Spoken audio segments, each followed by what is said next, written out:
नमस्कार दोस्तों, स्वागत है आप सभी का आपके अपने YouTube channel dream study official में।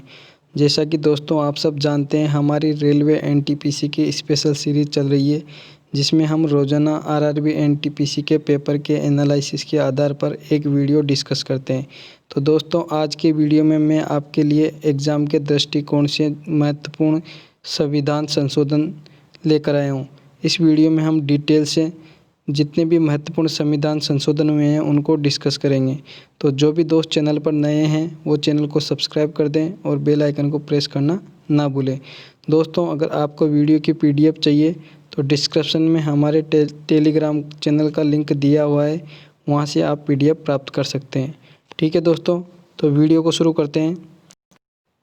दोस्तों महत्वपूर्ण संविधान संशोधन पर जाने से पहले हम संविधान से संबंधित महत्वपूर्ण तथ्यों को डिस्कस करते हैं। ठीक है दोस्तों, तो संविधान संशोधन संबंधी प्रावधान किस देश से लिए गए हैं? तो दोस्तों ये लिए गए हैं दक्षिण अफ्रीका से। अगला हमारा पॉइंट है, किस अनुच्छेद के तहत संविधान में संशोधन किया जाता है? तो दोस्तों अनुच्छेद 368 के तहत संविधान में संशोधन किया जाता है। ठीक है, ये जितने भी पॉइंट है दोस्तों सब एग्ज़ाम के दृष्टिकोण से बेहद महत्वपूर्ण है, तो आपको सभी को एक बार ध्यान से देखना है। अब तक कितने संविधान संशोधन विधेयक पेश किए जा चुके हैं? तो दोस्तों अब तक 126 संविधान संशोधन विधेयक पेश किए जा चुके हैं। अब तक संविधान में कितने संशोधन किए जा चुके हैं? तो दोस्तों अब तक संविधान में 104 संविधान संशोधन किए जा चुके हैं। दोस्तों ये दोनों पॉइंट अलग अलग है। विधेयक अलग चीज़ होती है और संविधान संशोधन करना अलग चीज़ होती है।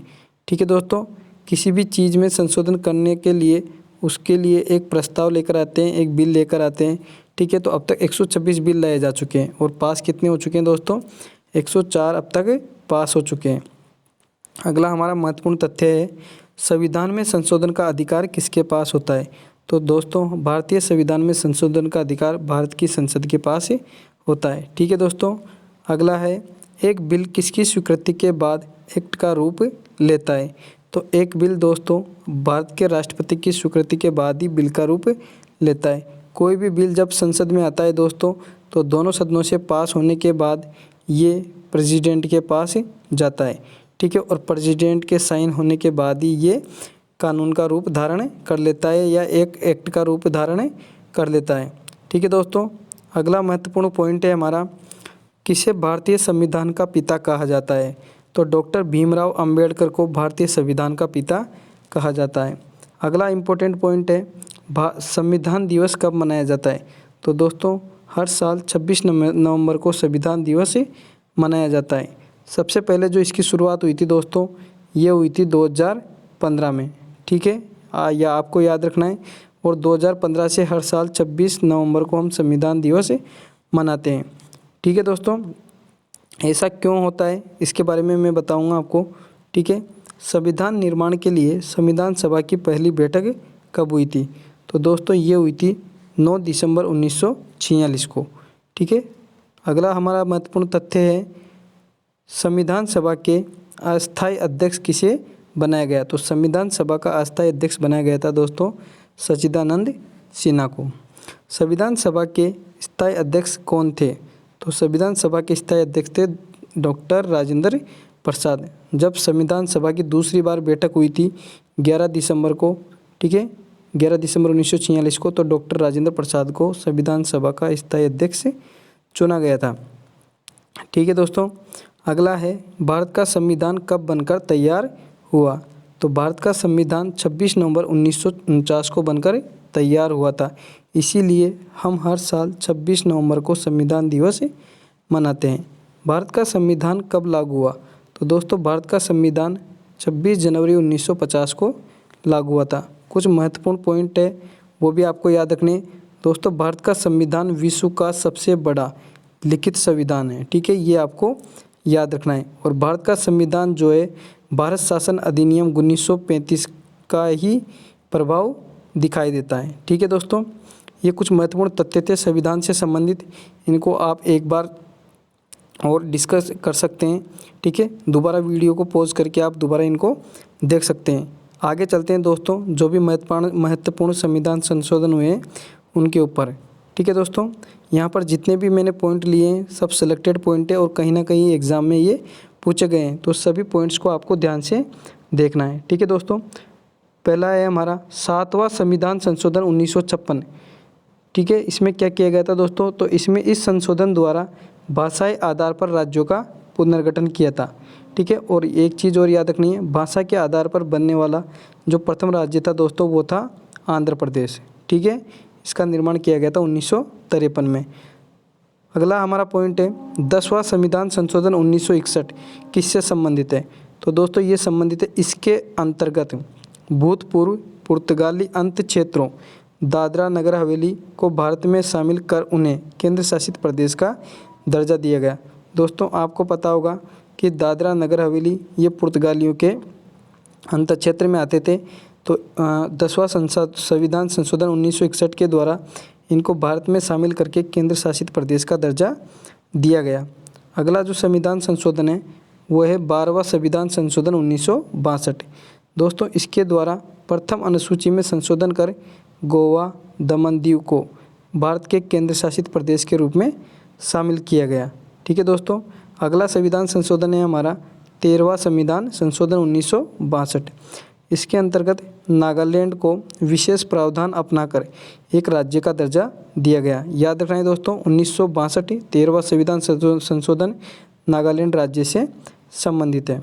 ठीक है दोस्तों, अगला संविधान संशोधन है हमारा संविधान संशोधन 14वां संविधान संशोधन 1963।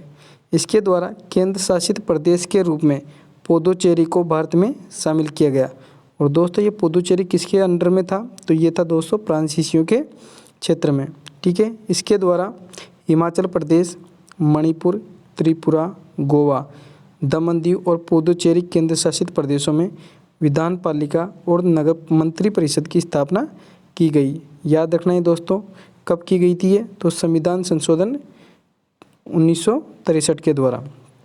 ठीक है, अगला हमारा संविधान संशोधन है 15वां संविधान संशोधन 1963।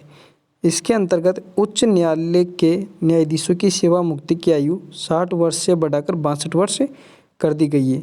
दोस्तों वर्तमान में भारत में 25 उच्च न्यायालय है और जो अभी नया उच्च न्यायालय जो बना है ये अमरावती आंध्र प्रदेश में बनाया गया है, जो कि 2019 में बनाया गया था। ठीक है दोस्तों, और जो उच्चतम न्यायालय है जिसको बोलते हैं हम सुप्रीम कोर्ट, उसमें जो न्यायाधीश होते हैं उनकी सेवा मुक्ति की उम्र होती है दोस्तों 65 ईयर्स। ठीक है, ये आपको इसके बारे में याद रखना है, ये 65 ईयर्स होती है।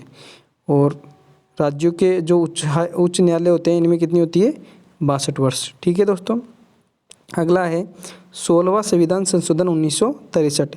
तो दोस्तों इसके अंतर्गत जो शपथ लेते हैं मंत्री हो या कोई भी बड़े पदाधिकारी होते हैं, उसमें उस शपथ में स्वतंत्रता एवं अखंडता को बनाए रखूँगा ये जोड़ा गया था दोस्तों। ठीक है, शपथ में ये लाइन वहाँ पर जोड़ी गई थी। और किस संशोधन के द्वारा, तो 16वां संशोधन 1963 के द्वारा। ठीक है दोस्तों, अगला है 18वां संविधान संशोधन 1966। दोस्तों 1966 के द्वारा जो पंजाब राज्य था इसको दो राज्यों, पंजाब जो कि पंजाबी बोलते थे और हरियाणा जो कि हिंदी भाषी लोग थे, तो पंजाब राज्य से दो राज्य बनाए गए, एक तो पंजाब और एक हरियाणा। ठीक है दोस्तों, और किस आधार पर, भाषा के आधार पर। और जो चंडीगढ़ था इसको बनाया गया केंद्र शासित प्रदेश। ठीक है, तो याद रखना है 18वां संशोधन 1966। अगला है 21वां संशोधन 1967। दोस्तों इसके द्वारा जो सिंधी भाषा थी इसको भारत की 8वीं अनुसूची में शामिल करते हुए 15वीं भाषा का दर्जा दिया गया। ठीक है, मूल संविधान में 14 भाषाएं थी। ठीक है, और ये किससे संबंधित है दोस्तों, 8वीं अनुसूची से। और 15वीं भाषा थी सिंधी भाषा, जिसको 21वां संविधान संशोधन 1967 के द्वारा संविधान में शामिल किया गया। ठीक है दोस्तों, अगला पॉइंट है 22वां संविधान संशोधन 1969 किससे संबंधित है, तो दोस्तों इसके द्वारा असम से अलग करके एक नया राज्य बनाया गया, मेघालय। ठीक है, तो याद रखना है 22वां संशोधन 69 मेघालय राज्य से संबंधित है, जो कि असम राज्य से अलग करके बनाया गया था। अगला है दोस्तों 27वां संविधान संशोधन 1971। इसके अंतर्गत दोस्तों मिजोरम, अरुणाचल प्रदेश को केंद्र शासित प्रदेश के रूप में स्थापित किया गया? आपको याद रखना है मिजोरम और अरुणाचल को केंद्र शासित प्रदेश के रूप में कब अधिकृत किया गया था? तो ये 27वां संशोधन 1971 के द्वारा किया गया था। अगला है 31वां संशोधन 1973। इसके द्वारा लोकसभा के सदस्यों की संख्या 525 से बढ़ाकर 545 कर दी गई तथा केंद्र शासित प्रदेशों का जो प्रतिनिधित्व था लोकसभा में वो 25 से घटाकर कितना कर दिया गया दोस्तों? 20। ठीक है, ये आपको इसके बारे में याद रखना है। और जो सबसे ज़्यादा सीटें हैं वो केंद्र शासित प्रदेश है आपका दिल्ली। ठीक है दोस्तों, जहाँ पर कितनी सीटें हैं लोकसभा की? 13 सीटें। ठीक है, अगला है 35वां संविधान संशोधन 1974। इसके द्वारा दोस्तों सिक्किम का संरक्षित राज्य का जो दर्जा था वो समाप्त कर दिया गया और उसे राज्य के रूप में भारत में प्रवेश दिया गया। ठीक है, और 36वां संविधान संशोधन 1975 के द्वारा सिक्किम को भारत का 22वां राज्य बना दिया गया। तो दोनों याद रखने, 35 में उसका संरक्षित राज्य का दर्जा खत्म कर दिया जाता है और 36 में उसको भारत का 22वां राज्य बना दिया जाता है सिक्किम को। ठीक है दोस्तों, अगला है हमारा संविधान संशोधन है 41वां संविधान संशोधन 1976। तो दोस्तों इसके द्वारा राज्य लोक सेवा आयोग के सदस्यों की जो सेवा मुक्ति की जो आयु होती है उसको 60 से बढ़ाकर कितना कर दिया गया?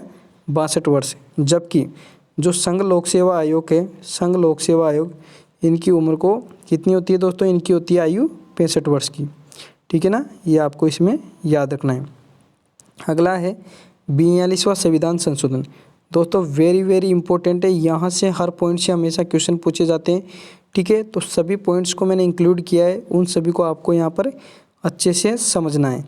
पहला पॉइंट है दोस्तों, संविधान में की जो प्रस्तावना है उसमें समाजवादी, धर्मनिरपेक्ष और अखंडता 3 शब्द जोड़े गए थे दोस्तों। समाजवादी, धर्मनिरपेक्ष और अखंडता आपको याद रखना है।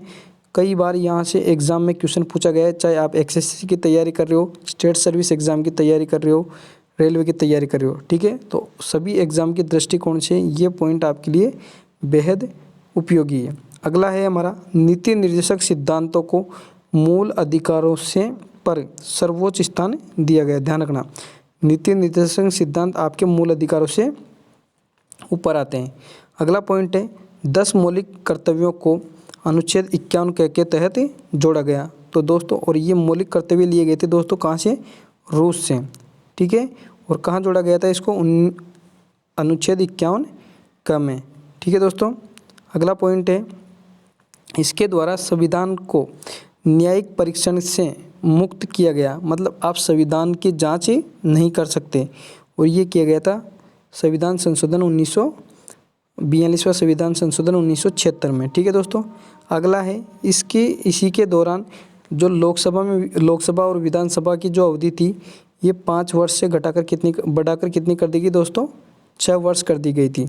तो याद रखना है आपको कि लोकसभा और राज्यों की विधानसभा में जो 5 साल की अवधि थी उसको बढ़ाकर 6 वर्ष कब कर दिया गया? तो 42वां संविधान संशोधन 1976 के द्वारा। अगला जो पॉइंट है इसमें इम्पोर्टेंट है, इसमें वन संपदा, शिक्षा और जनसंख्या नियंत्रण, इनको राज्य सूची से हटाकर समवर्ती सूची में रखा गया। तो आपको याद रखना है कि वन संपदा, शिक्षा और जनसंख्या नियंत्रण ये किस सूची के विषय हैं? तो ये समवर्ती सूची के विषय हैं। और दोस्तों समवर्ती सूची का जो प्रावधान है ये कौन से देश के संविधान से लिया गया है? ऑस्ट्रेलिया से। ठीक है ना, ये इसमें आपको याद रखना है। ठीक है, अगला पॉइंट है इसके अंतर्गत निर्धारित किया गया कि राष्ट्रपति मंत्रिपरिषद और प्रधानमंत्री की सलाह के अनुसार काम करेगा। मतलब राष्ट्रपति को बाध्य कर दिया कि उसको प्रधानमंत्री और उसकी मंत्रिपरिषद की सलाह माननी पड़ेगी और ये उन्हीं के अनुरूप काम करेगा। ठीक है, कब किया गया दोस्तों? तो ये संविधान संशोधन 1942 में किया गया। अगला पॉइंट है, ये भी इम्पोर्टेंट है दोस्तों, 44वां संविधान संशोधन 1978 में संपत्ति के अधिकार को मौलिक अधिकारों की सूची से हटाकर कानूनी अधिकार की श्रेणी में रखा गया। और दोस्तों ये रखा गया था 300 क में। ठीक है ना, ये याद रखना है। संपत्ति का अधिकार जो है पहले एक मौलिक अधिकार था, 44वां संविधान संशोधन 1978 के द्वारा इसको कहाँ पर रख दिया गया? कानूनी अधिकारों की श्रेणी में रख दिया गया 300 कम है। ठीक है, ये पॉइंट इसको में आपको याद रखना है। इसके अलावा फिर एक और संशोधन किया गया इसमें कि इसमें जो लोकसभा और राज्य विधानसभाओं की संख्या थी जो 6 वर्ष की गई थी 42वें संविधान संशोधन में, उसको वापस घटाकर कितना कर दिया दोस्तों, 5 वर्ष कर दिया गया। अगला हमारा संविधान संशोधन है 52वां संविधान संशोधन 1985। दोस्तों इसके अंतर्गत दल बदल के प्रावधानों को संविधान की 10वीं अनुसूची में शामिल किया गया। आपसे पूछा जाए कि संविधान की 10वीं अनुसूची किससे संबंधित है, तो दोस्तों ये नेताओं के दल बदलने से संबंधित है। ठीक है, तो याद रखना, जब नेताजी जीत जाते हैं तो क्या करते हैं, सरकार में बने रहने के लिए वो दल बदल करते हैं। अगला है 53वां संविधान संशोधन 1986। ये किससे संबंधित है, तो दोस्तों इसके अंतर्गत अनुच्छेद 371 में खंड जी जोड़कर मिजोरम को राज्य का दर्जा दिया गया। याद रखना है, अनुच्छेद 371 में खंड जी जोड़कर इसको राज्य का दर्जा दिया गया। अगला है दोस्तों 55वां संविधान संशोधन 1986। तो इसके अंतर्गत अरुणाचल प्रदेश को राज्य का दर्जा दिया गया। इससे पहले जो अरुणाचल और मिजोरम थे ये क्या थे दोस्तों, एक केंद्र शासित प्रदेश थे। तो 55वां संविधान संशोधन 1986 याद रखना, 1986 में अरुणाचल प्रदेश को राज्य का दर्जा दिया गया। अगला है 56वां संविधान संशोधन 1987। वेरी वेरी इंपॉर्टेंट है दोस्तों, क्योंकि इसके अंतर्गत गोवा को एक राज्य का दर्जा दिया गया था। गोवा इससे पहले एक केंद्र शासित प्रदेश हुआ करता था। दोस्तों गोवा के बारे में एक इम्पोर्टेंट फैक्ट है कि 19 दिसंबर को हर साल गोवा मुक्ति दिवस या गोवा लिबरेशन डे मनाया जाता है, क्योंकि 19 दिसंबर 1961 को गोवा को पुर्तगालियों से मुक्ति मिली थी। तो ये पॉइंट आपको इसमें याद रखना है। ठीक है दोस्तों, तो गोवा को एक राज्य का दर्जा दिया गया, दमन और दीव को केंद्र शासित प्रदेश के रूप में रहने दिया गया। ठीक है, अगला इम्पोर्टेंट पॉइंट है 57वां संविधान संशोधन 1987। दोस्तों इसमें क्या प्रावधान था कि इसके अंतर्गत अनुसूचित जनजातियों के आरक्षण के संबंध में मेघालय, मिजोरम, नागालैंड, अरुणाचल प्रदेश की विधानसभा सीटों का परिसीमन इस शताब्दी के अंत तक के लिए किया गया। ठीक है, मतलब यहाँ पर जो अनुसूचित जनजातियाँ थी उनको आरक्षण का प्रावधान दिया गया। ठीक है दोस्तों, अगला जो पॉइंट है ये भी एग्जाम के दृष्टिकोण से वेरी इंपॉर्टेंट है 61वां संविधान संशोधन 1989। इसमें क्या प्रावधान किया गया, तो इसके द्वारा दोस्तों संविधान में जो मतदान की आयु थी 21 वर्ष, इसको घटाकर कितना कर दिया गया, 18 वर्ष। तो आपको याद रखना है कि किस संविधान संशोधन द्वारा मतदान करने की आयु 21 वर्ष से घटाकर 18 वर्ष कर दी गई, तो ये था दोस्तों 61वां संविधान संशोधन 1989। तो 21 से 61 ये याद रखना, 21 से 61। अगला है 69वां संविधान संशोधन 1991 किससे संबंधित है, तो दोस्तों इस संशोधन के द्वारा दिल्ली को राष्ट्रीय राजधानी क्षेत्र यानी NCR नेशनल कैपिटल रीजन बनाया गया। इसके अलावा दिल्ली को संघ राज्य क्षेत्र के लिए विधानसभा और मंत्रिपरिषद का उपबंध भी इसमें किया गया, मतलब यहाँ पर विधानसभा का प्रावधान किया गया। अगला है 71वां संविधान संशोधन 1992। दोस्तों इसके द्वारा जो 8वीं अनुसूची थी इसमें कोंकणी, मणिपुरी और नेपाली इन 3 भाषाओं को शामिल किया गया। तो 15 थी और ये 3 ये शामिल हो गई, तो टोटल कितनी हो गई दोस्तों, ये हो गए 18। ठीक है, और 4 को बाद में किया गया था। ठीक है, तो ऐसे अब वर्तमान में जो अनुसूची 8 है इसमें 22 भाषाएँ हैं। अगला है हमारा दोस्तों 73वां संविधान संशोधन 1992। तो इसके अंतर्गत क्या किया गया था, ये भी वेरी वेरी इंपॉर्टेंट है, यहाँ से कई बार क्वेश्चन पूछा जा चुका है दोस्तों। ठीक है, इसमें दोस्तों पंचायती राज से संबंधित जो प्रावधान थे इनको देश में लागू किया गया था। ठीक है, इस संबंध में संविधान संशोधन में भाग 9 जोड़ा गया था। ठीक है, तो ध्यान रखना है भाग 9 का संबंध किससे है, पंचायती राज से। और ये कब लागू किया गया था, तो दोस्तों इसका संविधान संशोधन हुआ था 1992 में। ठीक है, अगला जाऊँ हमारा पॉइंट है 74वां संविधान संशोधन 1993। इसके अनुसार 12वीं अनुसूची शामिल की गई। ठीक है, और पंचायती राज से कौन सी अनुसूची, 11वीं अनुसूची।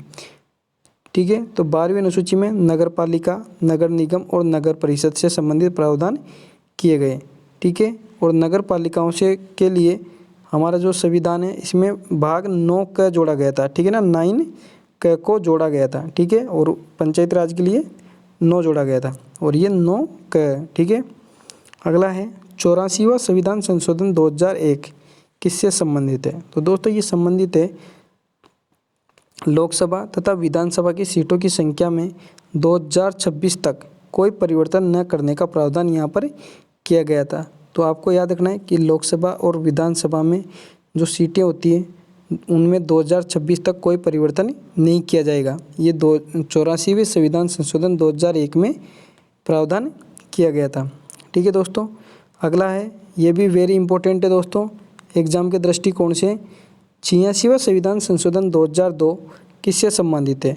तो दोस्तों ये 6 से 14 आयु वर्ष के जो बच्चे हैं उनको अनिवार्य और निःशुल्क शिक्षा, डायरेक्ट क्वेश्चन यही पूछा जाता है कि किस संविधान संशोधन द्वारा अनिवार्य और निःशुल्क शिक्षा का प्रावधान किया गया था? तो ये किया गया था दोस्तों 86वां संविधान संशोधन 2002 के द्वारा। तो ये एक ट्रिक याद रखना है, जैसे यहाँ दे रखा है 6 से 14 वर्ष, ठीक है, तो 6 से 86, ठीक है ना, 6 से 86, ये आपको इसमें याद रखना है।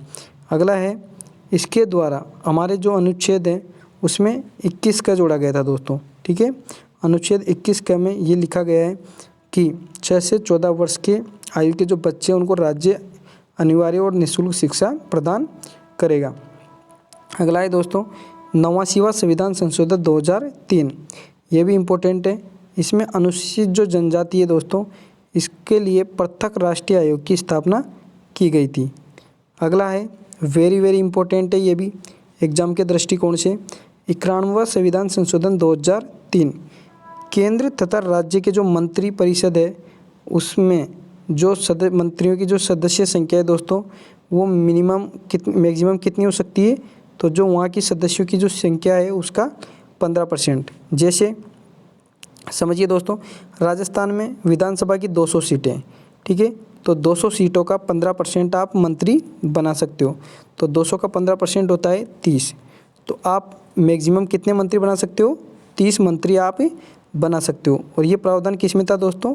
91वां संविधान संशोधन 2003 में, ठीक है। और लोकसभा में कितनी सीटें होती है? ये होती है 545, तो इसके अकॉर्डिंग आप 81 मंत्री सेंट्रल गवर्नमेंट में बना सकते हो, ठीक है दोस्तों। अगला है 100वां संविधान संशोधन, ठीक है, ये जो 100, 101, 102 आ रहे हैं ये बहुत ही ज़्यादा महत्वपूर्ण है, ठीक है दोस्तों, यहाँ से लेटेस्ट में क्वेश्चन पूछे जा रहे हैं। तो 100वां संविधान संशोधन अधिनियम 2015 संबंधित है भारत बांग्लादेश भूमि हस्तांतरण से, ठीक है दोस्तों। 2015 में भारत ने बांग्लादेश को कुछ हिस्सा स्थानांतरित किया था, ठीक है। अगला है 101वां संविधान संशोधन किससे संबंधित है?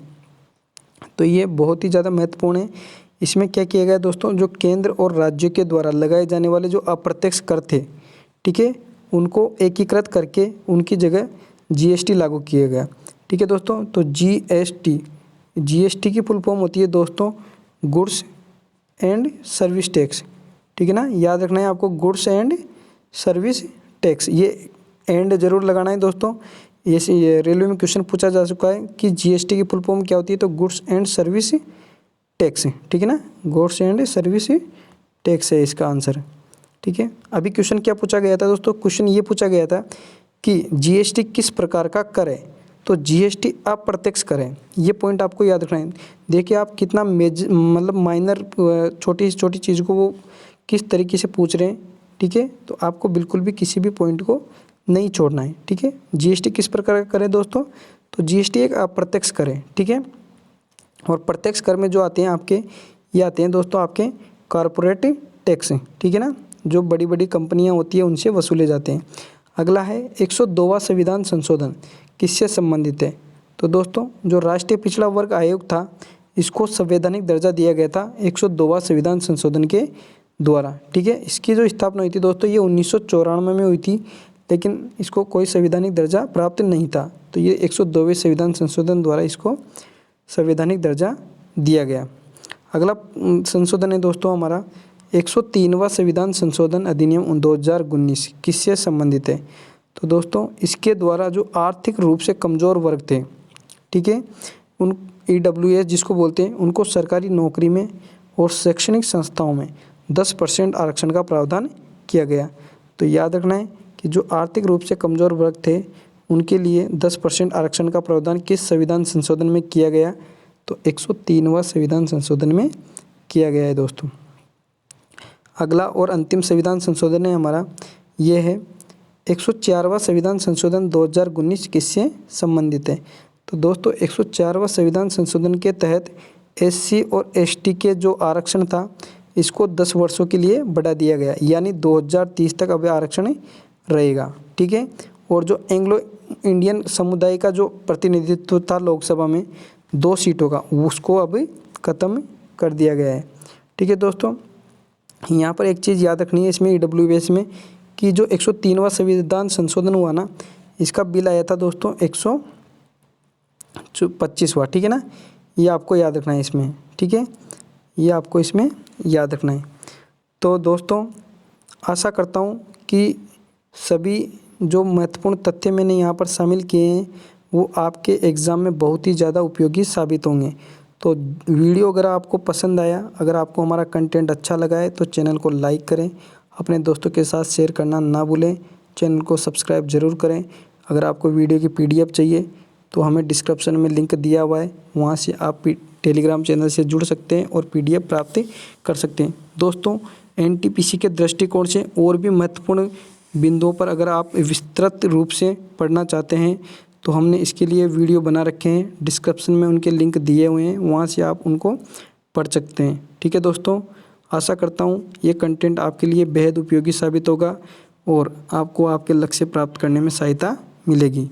जय हिंद, जय भारत।